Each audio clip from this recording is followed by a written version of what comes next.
আমার যে সম্পদটা এটা আমার হাজবেন্ডের জন্য, এটা আমার প্রেমিকের জন্য না। স্কুল কলেজ ফাঁকি দিয়ে প্রেম করতে যায়, কোথায় কোথায় চলে যায় বনে জঙ্গলে। দেখেন ইসলামী শরিয়ত অনুযায়ী কিন্তু বিয়েটা হচ্ছে মানে একটা ফরজ কাজ।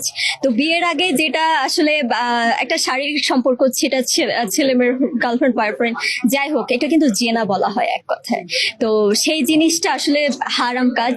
তো এই কাজ থেকে দূরে থাকা উচিত, আল্লাহর নির্দেশনা আসলে আমাদের চলা উচিত। আমরা আসলে কিন্তু ওই বয়সটা আসলে আমরা নিজেকে কন্ট্রোল করতে পারি না। এটার জন্য সাবধান থাকতে হবে। আমাদের বাবা মা, ভাই, বন্ধু, হাজবেন্ড, প্রেমিক সবারই সাবধান থাকতে হবে যে একটা মেয়ে কিভাবে সেফ থাকা যায়।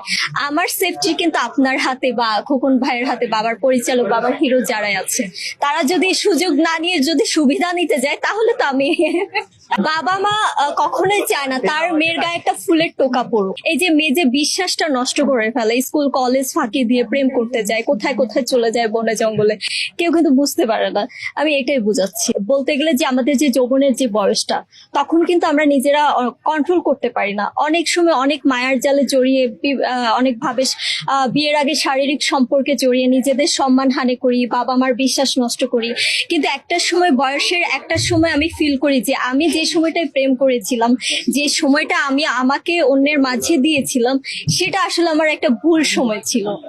আর মানে এই চিন্তাধারা থেকে আসলে আমাদের বুঝতে হলে ময়না সিনেমা দেখতে হবে। কারণ ময়না কিন্তু একটা সময় যে নিজেকে রিয়েলাইজ করে যে আমি জীবনে যাই করেছি সেটা ভুল ছিল, এবং সে নিজেকে শুধরানোর জন্য অনেক ট্রাই করে। যদি এখানে ধরেন গার্লফ্রেন্ড, বয়ফ্রেন্ড, অভিভাবক বা বাচ্চারা যদি আসে সিনেমা দেখতে, তারা তখন নিজের লাইফের সাথে এটা রিলেট করতে পারবে যে না, আমি আমার মেয়েকে আরো সাবধানে রাখবো, যেন আমার ফুলের মতো পবিত্র মেয়েটা যেন অপবিত্র না হয়।